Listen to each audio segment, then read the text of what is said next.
Hola, muchos creen que las historias más increíbles de superación solo existen en los libros de ficción, pero se equivocan. Imagina nacer en la pobreza más absoluta. Un mundo hostil donde no eres considerado un humano con derechos, sino simplemente un número más en el censo de unos conquistadores extranjeros que desprecian tu cultura.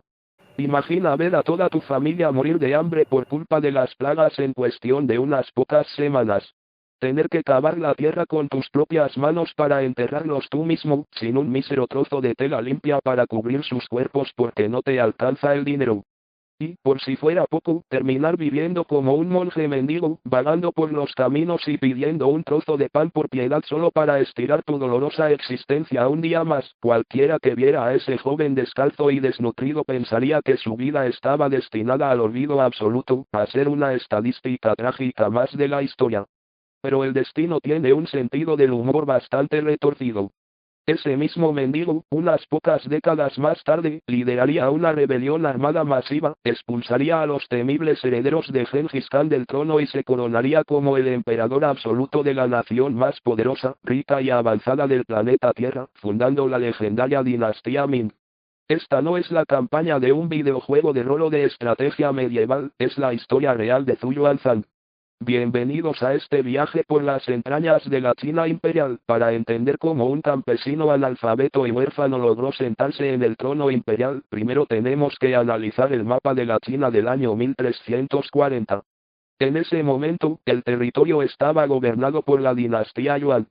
Básicamente, eran los mongoles que se habían instalado en el poder tras las conquistas de Kublai Khan.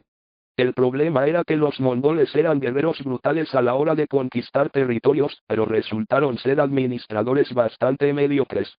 La corrupción interna era asfixiante, la discriminación hacia la población nativa china era ley y la economía estaba completamente por los suelos. Por si la situación política fuera poco, la geografía y el clima decidieron dar el golpe de gracia. El río Amarillo sufrió una serie de inundaciones catastróficas que arrasaron con los cultivos de millones de personas, seguidas de plagas de langostas y hambrunas tan extremas que las crónicas de la época mencionan casos de canibalismo en las aldeas. En la mentalidad de la antigua China, cuando ocurren desastres naturales de esta magnitud, significa algo muy grave, los gobernantes han perdido el mandato del cielo. Esto quiere decir que los dioses les han dado la espalda y que el pueblo tiene el derecho legítimo de rebelarse. La desesperación sembró el caos absoluto y el territorio se fragmentó en varias facciones en guerra. La más famosa y peligrosa de ellas fue la rebelión de los pañuelos rojos. Esta era una sociedad secreta con tintes místicos y religiosos que prometía el fin del sufrimiento y la expulsión definitiva de los mongoles.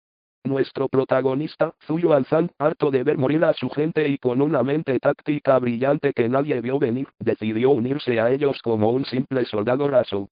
No tardó ni unos meses en demostrar que era un líder militar nato, un estratega implacable que leía el terreno de juego como un profesional. Zhu Yuanzhan no solo era un guerrero valiente en el campo de batalla, lo que realmente lo diferenciaba del resto era su capacidad para jugar la política a largo plazo.